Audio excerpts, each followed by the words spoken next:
Hey y'all, so today I'm going to be reading two no sleep Reddit stories. So this first one is called True Paranormal Experience Need Answers slash Ideas.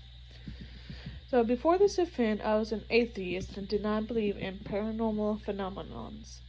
So back in roughly fall slash winter of 2016, when I was still living with my mother, I was asleep in my bed and I had a lamp on next to me. My bed faces a wall and my door was on the right side of the wall. Sometime during the night I had randomly woke up. I was 100% awake and conscious, not imagining things. And in front of me, standing at the wall, facing me, was what seemed to be a tallish woman.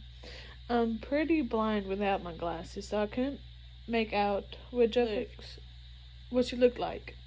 It said she was very dark, and my lamp didn't light her up, which lit up the rest of the room when I called out Mom to the figure, but it did not respond or move, and no, it was nobody that lived in the house.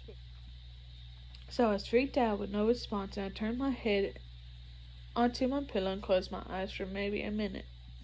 Then I looked back, and the figure was standing right at the foot of my bed, pretty much right over me, so I had a glimpse of it. Couldn't remember any details.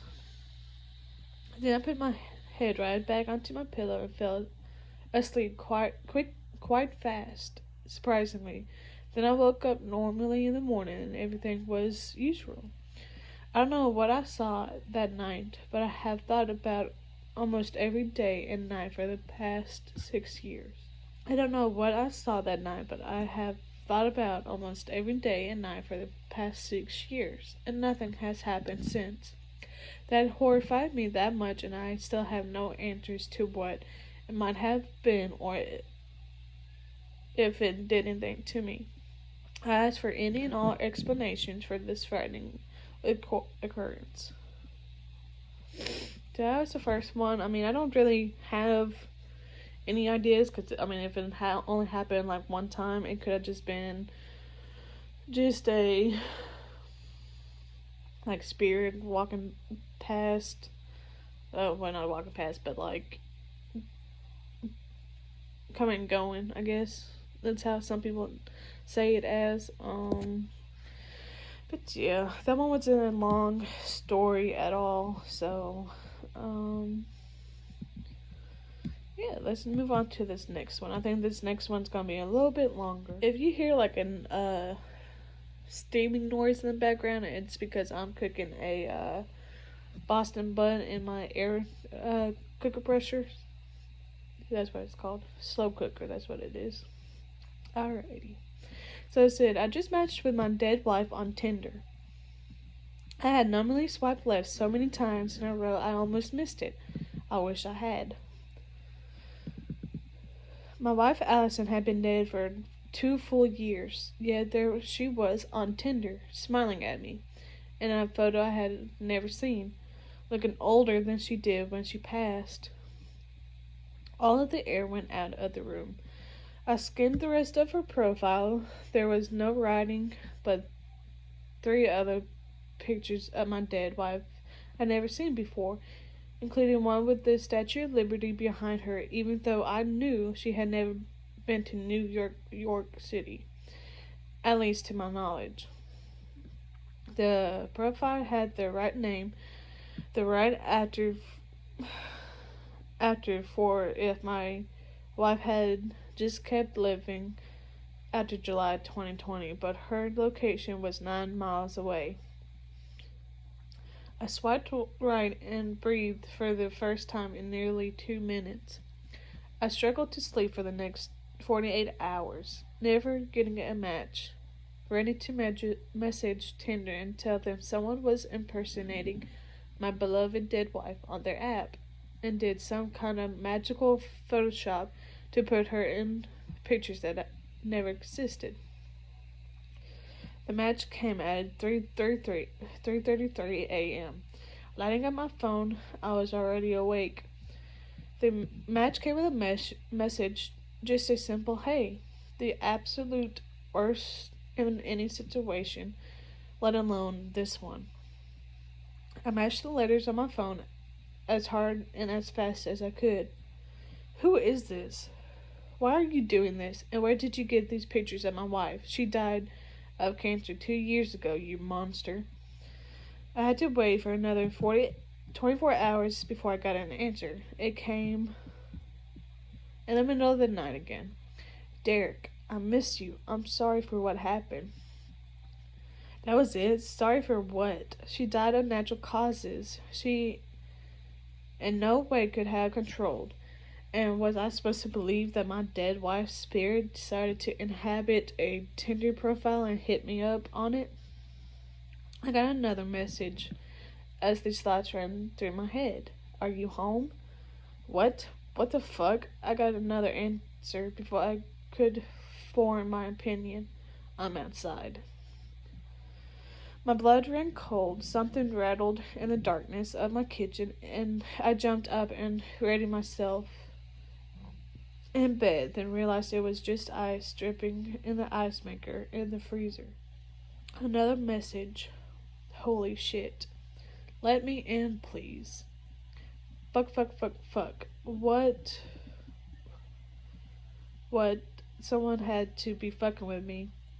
But who could be this impossibly cruel? There may have been a couple of people who didn't like me at work, but no one who could go anywhere near this far. Another message. Never mind. No more time for thought, just reading.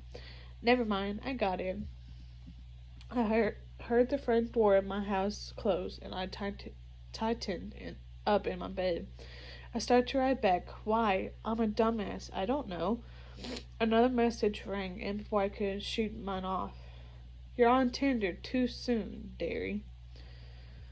The pet name only the two of us used between each other. The logistics of who knew that name flashed through my head as I heard footsteps approaching my unlocked bedroom door. Then the footsteps stopped right outside. They were accompanied by a fresh message in my inbox. You're supposed to warn me, not try to fuck 23-year-olds on Tinder. Oh my god, I realized right there that it was even following Addison's quirk to any kind of message, even if it didn't matter. Putting the dashes into 23-year-old. I spoke finally. Allison, I'm sorry. I love you. I miss you. I've been sick to my stomach for 2 years, but I had to move on. I threw up most mornings for almost a year. I was a wreck. I couldn't work.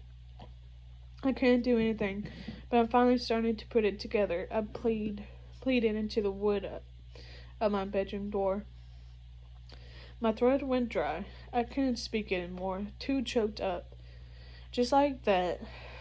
Just like I had been when I tried to give Allison's eulogy. I'm fucking sorry. Everything hurts. Every day. You're my only love forever. I barely got the words out. I couldn't hear or see anything, but I could sense someone out there on the other side of the door. Then I couldn't. Then I heard footsteps walk away. Then I heard my door close again.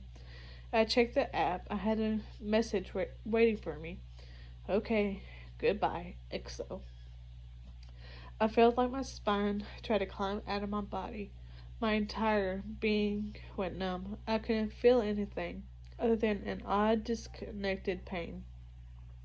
It was her. I walked out to the front door and looked outside. There was no signs of life. I went back to my phone in my bedroom. Allison's profile had been deleted. I felt okay. Until a couple of nights ago, after I came home from a date with a 26-year-old I met off of Tinder. I came home tipsy after a few drinks and a makeout session in my car on a high. I checked the app to see photos of the girl whose tongue had just been in my mouth and noticed that I had a new like. I had my account on premium so I could see who it was. It was Allison again, but with the same profile. She was only 1 mile away. I swiped right. Let's see where it goes.